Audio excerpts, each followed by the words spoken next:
One of the big issues that many people have when speaking in public is what to do with these things. People get very self-conscious about their hands.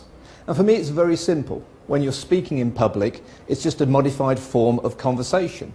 And in the same way that you would gesture when you're speaking in a conversation with people at the coffee point or just over the water cooler, so you would gesture when you're presenting.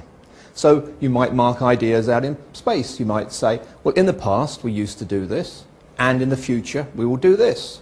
And there'll be a period of transition. If you're presenting some ideas about products or services, you might show them the relative position. So you might say that this is the most important thing that we have. It's got all the bells and whistles. It's very high quality, but it will cost you. This is very cheap and cheerful. It's got all the must-have, but none of the frills. And many people will go for this, which is the middle-priced option and very popular. But if you're gesturing all the time, it'll get very tiring for people. So you need to have somewhere that your hands know to go when you're not presenting. Now some people, you'll see they have their hands behind the back. And this just looks very formal. It can remind people of the military, maybe a lecturer, maybe even of Prince Charles of the English royal family. And when you start to gesture, the hands come forward and back and it seems very strange. Other people will put their hands in the pockets. Now this can look very casual, which can be good if you're speaking to colleagues or to friends, but in certain situations it can look as a bit casual, even as if you come across a little bit cocky. Some people put their hands on their hips, and this can come across as arrogant and even overconfident and can have a negative perception. So one thing you do want to do is avoid anything that might be considered defensive. We all know that folding your arms suggests to people that you're closed off from them, and certainly that's something you wouldn't want to do when you're presenting. But even if you just cross your arms across your body, which is what you often see people do, and occasionally they'll start to rub the side of their arm in a kind of self-pacifying gesture.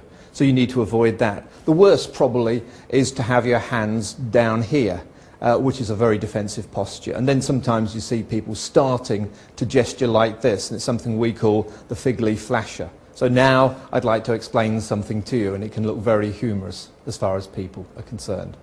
So if you're not going to do that with your hands, what are you going to do? The secret is to have a resting position that feels comfortable and looks great as far as the audience is concerned. Many presenters just put their arms down by the side and then just bring them up and gesture as and when they need to, and then let them come back here. That looks great, but not everybody feels comfortable. It can seem a little bit exposed. If you watch reporters on TV, typically they will have their hands somewhere just above the belt. They might just be resting one hand in another or touching. Either of those work really well. You can make a range of gestures. We can come together. You can make strong gestures towards the audience. And then the hands just come back to rest. So just think that as a baseline position. And it's very comfortable. You can just allow your arms to sit across your hips, and you can hold that for a period of time.